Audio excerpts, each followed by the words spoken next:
This is the exact leg routine I used to go from 192 pounds on January 7th to dropping 30 pounds of fat by April 15th.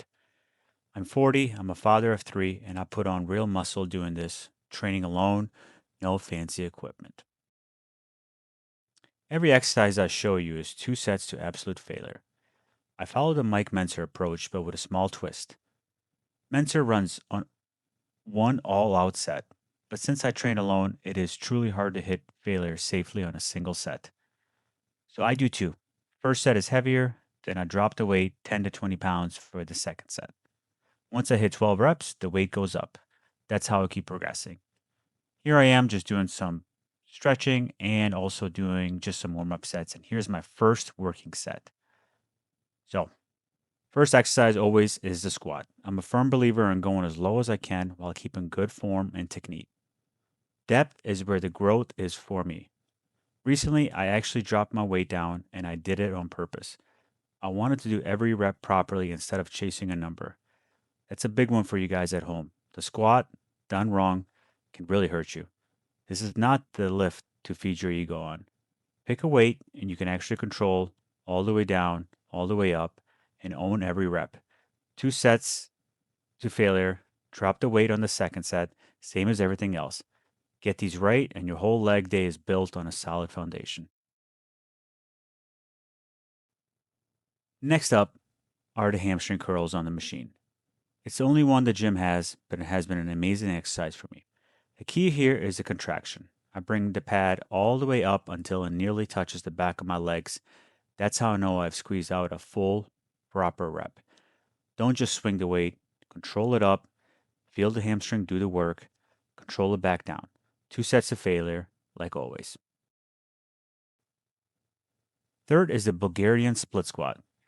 These are the hardest things I do all week, and they absolutely cook my quads.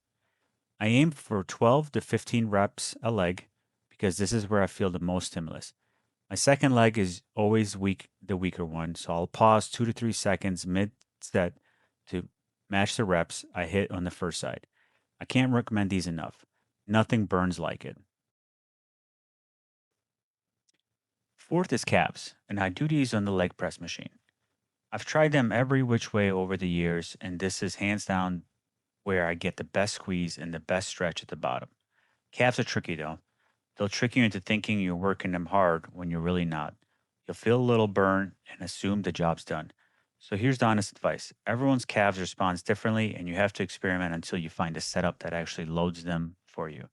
This is where it works for me. I do 2 sets to failure in the press, and then I'm not done. I'll walk straight over to another machine and knock out as many calf raises as I possibly can. A little extra volume to finish them off. Here's the thing about calves, they're extremely dense muscle and they do not fatigue easily. That's why I'm a firm believer you can train them every single day of the week and they'll take it. My fifth and final exercise is a leg extension, and there's a reason I save it for last. Three exercises in this stream hammer the quads: the squats, the Bulgarians, and this one. So order everything on purpose to build up to a finisher that leaves nothing in the tank. On extensions, I go up as high as the stack as I can while keeping the reps clean. Then there's a little bonus. On my very last rep, I pump out 2 to 3 partial reps and hold at the top, just to squeeze every last little bit of fatigue out of the quads before I'm done. These have honestly given me some of the best gains out of anything in this routine, and there's no better feeling than finishing leg day completely spent.